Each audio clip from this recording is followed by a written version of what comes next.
उद्बोधन भी सुना। एसीएस इंडस्ट्रीज श्री राम सुभाष जी, हमारे साथ यहाँ director industries Shri Hansraj ji, doctor R N बत्ता जी, और इस वीडियो कॉन्फ्रेंस में हमारे साथ जुड़े डॉक्टर राजेश गुप्ता जी और इनके सारे हमारे साथी जिनकी हमने बात सुनी, सिकरी जी, संजय सूरी जी,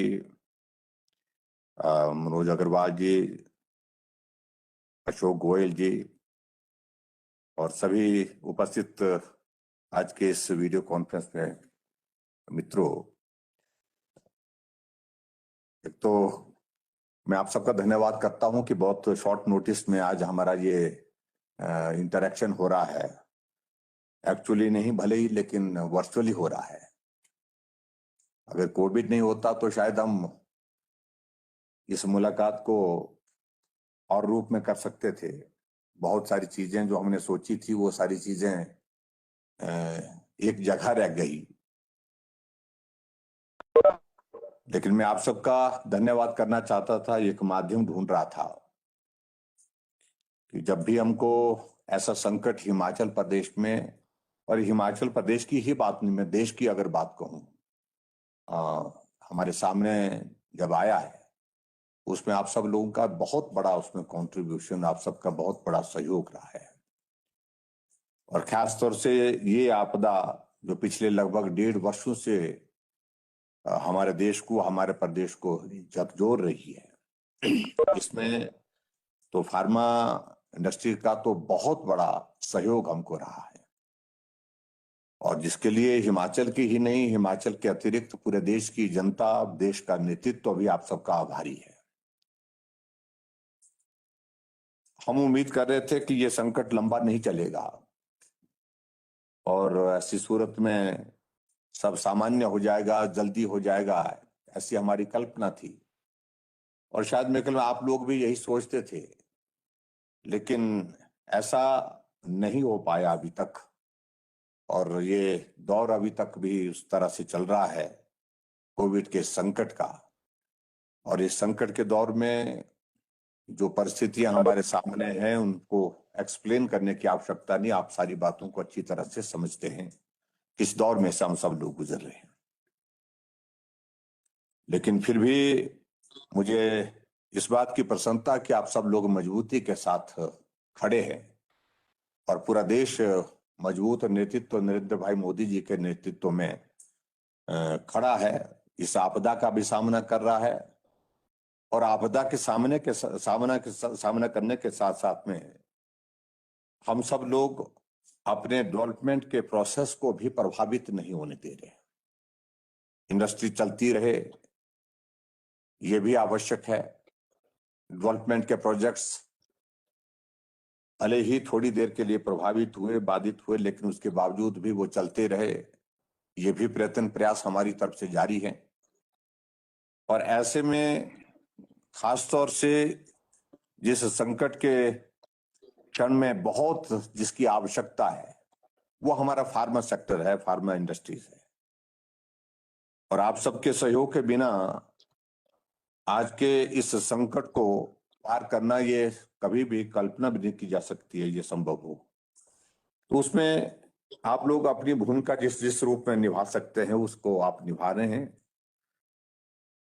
मैं इस बात को लेकर के भी अनुभव कर रहा हूं, महसूस कर रहा हूं कि सरकार का भी बहुत बड़ा हमारा एनर्जी, हमारा वक्त सारा इसी संकट को पार करने में लगा हुआ है पिछले 1.5 सालों से। ठीक है, हम डेवलपमेंट के प्रोजेक्ट्स को भी गति देने की कोशिश कर रहे हैं, हम बाकी चीजों की चिंता भी कर रहे हैं साथ साथ में, लेकिन जितना फोकस बाकी चीजों पर हमने जो सोचा था करने के लिए, उससे ज्यादा हमको कोविड के इस संकट से बाहर निकलने के लिए हमको काम करना पड़ रहा है। और ये आवश्यकता भी है स्वाभाविक रूप से, और आवश्यकता के साथ साथ में ये हमारी प्रायोरिटी भी होनी चाहिए, उस दृष्टि से हम काम कर रहे हैं। हम इस बात को लेकर के भी चल रहे थे कि बहुत सारे प्रोजेक्ट्स जो हमने कल्पना की थी, जिनका जिक्र भी आप सबके माध्यम से कुछ न कुछ किसी न किसी रूप में अभी हुआ भी है और हमेशा होता भी रहे जब भी आप लोगों से मिलना जुलना होता है।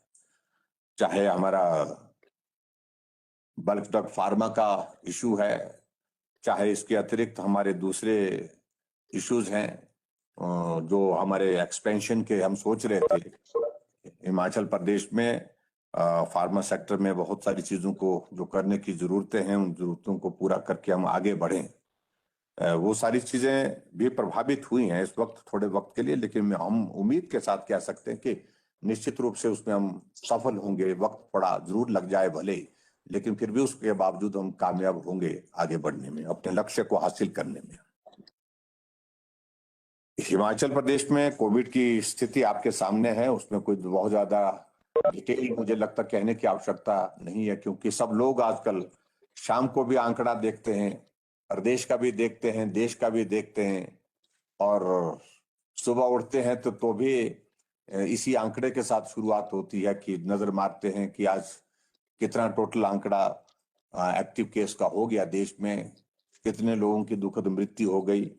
तो हम सब, आप सब इस सारी चीज को इस रूप में आजकल इस दौर में देख रहे हैं। जहां तक हिमाचल के संदर्भ में हम देख रहे हैं कि मामले तो बड़े हैं, इसमें तो दो राय नहीं है, और मृत्यु भी काफी ज्यादा लोगों की हुई है। और ऐसे में एशिया का सबसे बड़ा फार्मा हब हिमाचल प्रदेश में है, बद्दी में है। आप सब लोग वहां काम करते हुए इस प्रदेश का भी प्रतिनिधित्व पूरे देश भर में कर रहे हैं उस दृष्टि से, और देश में एक बहुत बड़ा एक योगदान अपने माध्यम से दे रहे हैं। ये हमारे लिए भी सुखद विषय है कि चाहे वो पीछे हाइड्रोक्सी क्लोरोक्विन की बात आई, उस वक्त भी हिमाचल ने बहुत बड़ा एक कंट्रीब्यूशन उस दृष्टि से दिया है। और अभी भी जितनी भी जो मेडिसिन कोविड से रिलेटेड जो बनती हैं, उनमें भी हिमाचल प्रदेश का एक अपना कंट्रीब्यूशन है। आप सब लोगों के माध्यम से उस काम को हम कर रहे हैं। लेकिन जितनी कठिनाई अब हमारे सामने है, उस कठिनाई में हम आप सबके बीच में अपनी बात कहने के लिए भी और आपकी बात सुनने के लिए भी आज के इस दौर में, आज के इस वर्चुअल मीटिंग में उपस्थित हैं। हमारे सामने डॉक्टर राजेश गुप्ता जी ने आपका प्रस्ताव रखा है, सारी बातों का जिक्र भी हुआ है, विस्तार से हुआ है। वो आपके जो है जो जितने भी इश्यूज हैं, वो तमाम इश्यूज पे मैं तफसील से एक एक मैं जानना नहीं चाहूंगा। हमारे डायरेक्टर इंडस्ट्रीज और एसीएस इंडस्ट्रीज ने सारे वो नोट किए हैं। हमने पहले भी उनसे चर्चा इस बारे में की है कि वो उन सारी चीजों को नोट कर लें, और उसके बाद हम अलग से बैठ करके उसके रेजोल्यूशन के लिए, उसके समाधान के लिए हम क्या कर सकते हैं उस दृष्टि से प्रयत्न करेंगे, प्रयास करेंगे। लेकिन ये भी बात सच है कि हम जब हमारा मिलना कम हो रहा है, मिलने के साथ हमारा बैठना कम हो रहा है, बातचीत कम हो रही है, तो इशू स्वाभाविक रूप से हैं, आपके अपनी जगह है। और आज के इसमें तो मैं ज्यादा उन इश्यूज पर जो आप लोगों ने कहे हैं वो हमने नोट की हैं, उसके सॉल्यूशन में भी हम जाएंगे, कुछ जो रास्ता निकल सकता है वो करेंगे। हमारी कोशिश, ईमानदार कोशिश हिमाचल प्रदेश में हमेशा रही है कि जो भी आपके ऐसे इश्यूज हैं जहां समाधान की दृष्टि से कुछ चीजें होनी चाहिए, उसमें हमने करने की कोशिश की है, कुछ किए भी हैं, कुछ जगह अभी तक भी थोड़ी बहुत कठिनाइयां हैं। अभी की प्राथमिकता, हमारी शीर्ष प्राथमिकता है हम इस कोविड की सिचुएशन को हैंडल करें, और इसका समाधान की दृष्टि से जो भी कर सकते हैं वो करें, और इस दौर को हम पार करें। हमने बेड कैपेसिटी को भी हिमाचल प्रदेश में बढ़ाया है। जो हमारी बेड कैपेसिटी जो पहले जो थी वो लगभग 1400-1500 बेड की हमारी कैपेसिटी थी हिमाचल प्रदेश में कोविड के पेशेंट्स के लिए, पर्टिकुलरली ट्रीटमेंट के लिए जो हमने प्लान की थी, हमको उसको बढ़ाना पड़ा। उसको हमने डबल से ऊपर कर लिया था, 3000 से ऊपर कर दिया है। और अभी हमारा ये प्लान है कि उसको हम 5000 तक ले जा रहे हैं, और 1100-1200 बेड की कैपेसिटी हम बहुत जल्दी एक हफ्ते के अंदर और इंक्रीज करने जा रहे हैं। लेकिन मुश्किल हमारे सामने यही आ गई है कि बेड कैपेसिटी बढ़ाने से समस्या का समाधान नहीं हो पा रहा है। हमें उसके साथ में बहुत सारे इश्यूज जुड़े हुए हैं। उसके साथ बेड कैपेसिटी अगर बढ़ानी है तो उसके लिए आपको मैन पावर भी चाहिए, मैन पावर के साथ साथ में हमको ऑक्सीजन भी चाहिए, ऑक्सीजन के साथ साथ में हमको बाकी सारी चीजें जो इस कोविड से रिलेटेड हैं वो सारी चीजें भी उपलब्ध चाहिए। हमने आप सबके बीच में, वो जिस दिन मेरा बद्दी कुछ दिन पहले आना हुआ था, उस वक्त हालांकि हम उम्मीद कर रहे थे कि दौर इतना लंबा नहीं होगा, इतना बड़ा नहीं होगा, इतना गंभीर नहीं होगा, लेकिन दौर ऐसा आ गया। और उस वक्त भी हमने निवेदन किया था कि आप सब लोगों को मदद करें, और आप लोगों ने मदद करने के लिए कदम आगे बढ़ाया है, हाथ आगे बढ़ाया है। उसके लिए मैं आप सबका हृदय की गहराइयों से आपका धन्यवाद करता हूं। आप सब लोगों ने हर तरह से मदद, जहां आप जिस रूप में मदद कर सकते हैं, कुछ लोगों ने कंट्रीब्यूट सीएम कोविड फंड में किया है, कुछ लोगों ने जो है सीएसआर में जो मदद जिस रूप में दी जा सकती थी, चाहे वो मास्क देने की बात थी, चाहे वो और चीजें, वेंटिलेटर देने की बात थी, चाहे वो ऑक्सीजन कंसंट्रेटर देने की बात थी, चाहे वो बेड देने की बात थी, कुछ जगह और चीजों को लेकर के सैनिटाइजर देने की बात थी, हर चीज को मास्क देने की बात थी। तो सारी चीजें उस तरह से जिस रूप में, जहां से ऑक्सीजन के लिए जो ऑक्सीमीटर है वो उपलब्ध आज की तारीख में बहुत कठिन हो गया। एक वक्त वो 400 में मिल रहा था, आज वो 2000 से पार हो गया। तो ये ऐसे इश्यूज को लेकर के भी आप लोगों ने कंट्रीब्यूट किया है हमारे इसमें प्रदेश में, उसके लिए मैं आप सबका धन्यवाद करता हूं। और हम भी लगातार प्रयत्न कर रहे हैं, और खासतौर से मैं इस बात के लिए धन्यवाद करना चाहूंगा कि बड़ा संकट जब इस तरह का जब हमारे सामने आया, तो हमारे पास हिमाचल प्रदेश में ऑक्सीजन की उपलब्धता जितनी कर है, वो जनरेशन की एक कैपेसिटी हमारे पास मौजूद है। लेकिन हमने कभी सोचा नहीं था कि भाई ये कैपेसिटी भी हमारी शॉर्ट पड़ेगी, और स्टोरेज कैपेसिटी हमको बढ़ानी पड़ेगी। और स्टोरेज कैपेसिटी के लिए भी मैं आप सबका धन्यवाद करना चाहूंगा। हमने निवेदन किया सारे इंडस्ट्रियल सेक्टर से, जिसमें आप लोगों ने जो हमको खाली सिलेंडर देने में जो मदद की है पूरे प्रदेश भर में, चाहे वो कहीं से भी उपलब्ध हुए, लेकिन हमने उस मदद के माध्यम से हिमाचल प्रदेश में लगभग 25 मीट्रिक टन ऑक्सीजन की स्टोरेज कैपेसिटी इन कुछ ही दिनों में जो है अपनी बढ़ाई है। और उसके बिना संभव नहीं था ये, क्योंकि पेशेंट जो भी एडमिट हो रहा है उसमें हाई फ्लो ऑक्सीजन की आवश्यकता महसूस हो रही है। और अब की बार इस वायरस ने जिस तरह का स्वरूप लिया है, उसमें सबसे बड़ी मुश्किल हमारे लिए यही है, स्प्रेड बहुत फास्ट है। स्प्रेड फास्ट होने के साथ साथ में दूसरा पार्ट ये है कि इसमें जो फैटलिटी रेट जो है बहुत ज्यादा है। नए नौजवानों की दुखद मृत्यु उसमें हो रही है। तो उस दृष्टि से ये चिंता का विषय स्वाभाविक रूप से है। लेकिन जो आप लोगों ने जो इश्यूज हमारे सामने रखे हैं, हम उन बातों को निश्चित रूप से एक एक चीज को लेकर के ये करेंगे।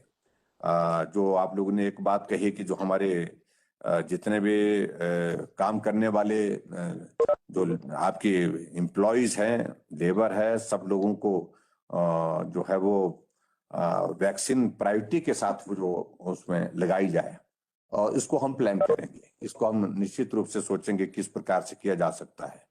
लेकिन ये भी बात हमको मान करके चलना पड़ेगा कि भी वैक्सीन की सप्लाई भी बहुत उस तरह की स्थिति में नहीं है हम कि भी जिसको हम बड़े स्केल पर कर सकते हैं। हम जो रिदम अभी तक हमने 45 से ऊपर के लोगों के लिए जो बनाया है, जो प्लान बनाया है, उसको तो हम इफेक्टिवली हम एग्जीक्यूट करने की स्थिति में हो पा रहे, वो चल रहा है। हम लगभग 21 लाख का आंकड़ा हिमाचल प्रदेश में टच कर चुके हैं वैक्सीन के इसमें फर्स्ट डोज में।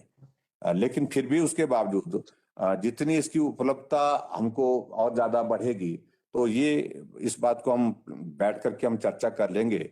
उस उपलब्धता में हमारा इंडस्ट्रियल सेक्टर में खास तौर से जो फार्मा सेक्टर में जो जितने भी हमारे एम्प्लॉयज हैं, और उनको कैसे कवर किया जा सकता है, प्रायोरिटी में उनको प्रायोरिटाइज कैसे किया जा सकता है ताकि उनको ये वैक्सीन उपलब्ध हो सके, इस बात को निश्चित रूप से देखेंगे। दूसरा जो आप लोगों ने जो बस की जो ऑक्यूपेंसी का इशू खड़ा किया कि भी बस में वो हमारा सोशल डिस्टेंसिंग और एक रिक्वायरमेंट है हमारी आज के इस प्रोटोकॉल को, जो कोविड प्रोटोकॉल है उसके मुताबिक। उसमें कठिनाई तो है, लेकिन फिर भी उसके बावजूद हम देखते हैं उसमें क्या किया जा सकता है। उन सारी चीजों को लेकर के भी थोड़ा कठिन लगता है ये, क्योंकि उसमें हमने यही सोच करके कि आपकी इंडस्ट्री जो है कोविड फ्री रहे, आपके यहाँ पर संक्रमण ना फैले, और इसलिए जो कोविड प्रोटोकॉल के तहत जो है ये सारी चीजें की जाए, ये बहुत आवश्यक है ताकि हमारे काम काज को प्रभाव ना पड़े। ये बहुत एक जरूरत है जिस चीज को लेकर के हमने अभी तक जो विचार किया था उसके मुताबिक हमने ये सारी चीज की। हिमाचल में अभी तक इन दिनों में हमने कोविड कर्फ्यू जो है लागू किया है, और कोविड कर्फ्यू में हमने रिस्ट्रिक्शंस की हैं, अब की बार काफी की है। पहले जब शुरू किया था थोड़ा रिलैक्सेशंस भी उसमें थी, लेकिन अब थोड़ा रिस्ट्रिक्शंस की है, और हो सकता है ये अभी तक ये हमारा ये कोविड कर्फ्यू जो है, कोरोना कर्फ्यू अभी तक थोड़ा लंबा चले। एटलीस्ट मुझे लगता है कि इस महीने तक ये चलने की संभावना दिखती है, क्योंकि अगर हमको कंट्रोल करना है, एक तरफ से दो चीजें हमारे सामने जो है, एक तो जो संक्रमण को रोकना इस वायरस के, ये एक प्रायोरिटी वो है, और उसके लिए ये कोविड कर्फ्यू हुई एक बहुत बड़ा हथियार है जो कंट्रीब्यूट कर सकता है, जिसका निश्चित रूप से हमें उम्मीद है कि इसका लाभ होगा। और दूसरा तरफ से है, हमको ये है कि जो हमारे पास जो लोग जो है जो संक्रमित हो गए हैं, जो होम आइसोलेशन में हैं, चाहे वो हॉस्पिटल में हैं, अपना ट्रीटमेंट ले रहे हैं, ट्रीटमेंट कर रहे हैं, उनकी जान की रक्षा करना, उनको बेटर हेल्थ सर्विसेज देना, वहां पर स्वास्थ्य की सुविधाएं उपलब्ध कराना, ये हमारी प्रायोरिटीज है। तो इन दो प्रायोरिटीज के बीच में हम काम कर रहे हैं, दोनों फ्रंट पर हम काम कर रहे हैं। उस दृष्टि से मैं पूरा आश्वस्त हूं कि निश्चित रूप से हम कामयाब होंगे इस दौर से भी। जब पिछले दौर में भी हम कामयाब हो गए थे, इस दौर में भी हम निश्चित रूप से उसमें कामयाब होंगे। और जो इश्यूज आप लोगों ने जितने भी बताए हैं, जो ये काला आम का जो सब स्टेशन का जो एक इश्यू बताया है, उसका कुछ एक फॉर्मेलिटीज के बारे में, जहां पर हमारे एसीएस इंडस्ट्रीज ने आपके बारे में जानकारी दे दी, कुछ आगे बढ़ी हैं चीजें, लेकिन उसमें डिले हुआ है, उसमें दो राय नहीं, लेकिन जल्दी कोशिश करेंगे इसका भी समाधान हो सके। और जो कॉस्ट में जो इंक्रीज का विषय आ रहा है, पर्टिकुलरली जो इन दिनों में जो जिन चीजों की आवश्यकता है, जिन मेडिसिन की आवश्यकता है, वो सारी चीजों में कठिनाई तो आई है, लेकिन फिर भी उसके बावजूद हम कोशिश करेंगे कि भी इसका भी जो रास्ता, चाहे वो गवर्नमेंट ऑफ इंडिया के साथ हमारा बीच बीच में जो हमारी चर्चाएं होती हैं, जो बातचीत होती है, मीटिंग्स होती हैं, उन सारी बातों को वहां पर जहां रखने की बात होगी, जो आपने डिटेल में जो सारी बात कही है कि जो, क्योंकि जो हमारा माल है उसकी लागत में बहुत बड़ी इंक्रीज हो गई है, उसके कारण उसका स्वाभाविक रूप से जो आगे फिर उसका हमारा प्रोडक्शन में उसका वो कॉस्ट को बढ़ाएगा। तो उस दृष्टि से वो सारी चीज को लेकर के किस तरह से कर सकते हैं, उसकी अगर डिटेल्स अगर आप लोगों की ओर से हमको उपलब्ध हो सके हमको, ताकि हम केंद्र के साथ जो मामले उठाने के हैं उनको वहां से उठा करके अपनी बात कह करके उसका कोई रास्ता निकलता तो उस दृष्टि से करते रहे। अभी जो मुझे आप सबसे विनम्र निवेदन करना है, और वो निवेदन यही है कि बहुत बड़ा आपका सहयोग मिला भी है, और लेकिन फिर भी उसके बावजूद भी आप सबसे जो CSR के तहत जो है वो अभी भी जो मदद हमको और भी जिस रूप में मिल सकती है प्रदेश में, क्योंकि आवश्यकता बहुत ज्यादा, और ये भी संभव नहीं है कि आपसे ही उसकी पूर्ति हमने करनी है, लेकिन मदद करते करते हम किसकी जीवन को जिंदगी दे सकते हैं, तो मुझे लगता है कि वो बहुत एक पुण्य का कार्य होगा। उस दृष्टि से जो भी जिसके माध्यम से हम जो हमारे अपने अपनी इंडस्ट्री के माध्यम से जो प्रोड्यूस हमारे हैं, जो प्रोडक्ट्स हमारे हैं, जिनका इस दौर में जो आवश्यकता है, उसमें आप कंट्रीब्यूट कर सकते हैं, वो भी एक ये हो सकता है, मदद हो सकती है हमारे लिए। और इसके अलावा कोविड से रिलेटेड जितने भी इश्यूज हैं, आपको लगता है कि हम इस रूप में मदद कर सकते हैं, तो उसमें आप मदद करने के लिए सहयोग करें, ये मेरा आप सबसे विनम्र निवेदन है। बाकी जहां ये दौर समाप्त होगा उसके बाद हम बैठेंगे, निश्चित रूप से बैठेंगे, जो आपके मसले हैं, हमने तो बहुत चीजों को प्लान किया था, हमने बहुत सारी चीजों को सोचा था।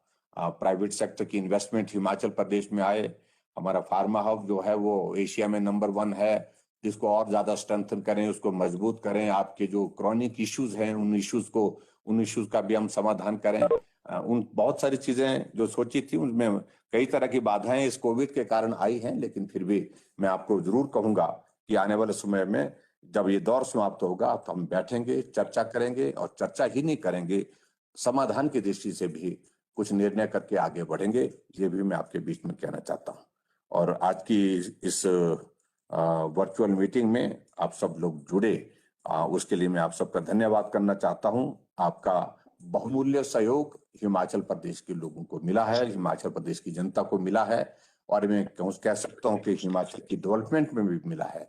उसके लिए हम आभारी हैं, और इस रिश्ते को, इसको हम कायम रखें, मजबूती के साथ कायम रखें।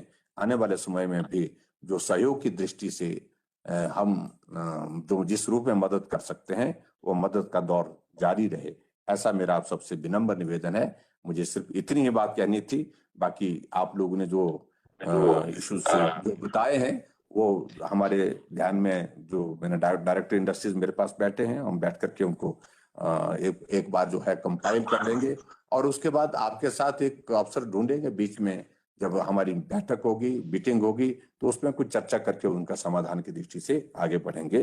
तो एक बार फिर से मैं आप सबका धन्यवाद करता हूं, आप सबका आभार, और आप लोग स्वस्थ रहें। आप लोग इस दौर में, इस संकट के दौर में जिस तरह से सहयोग दे रहे हैं, मजबूती के साथ खड़े होकर के काम कर रहे हैं, इसमें आप कायम रहें, मजबूती के साथ आगे बढ़ें, ऐसी मैं कामना करते हुए आप सबका बहुत बहुत धन्यवाद करता हूं। बहुत बहुत धन्यवाद। नमस्कार।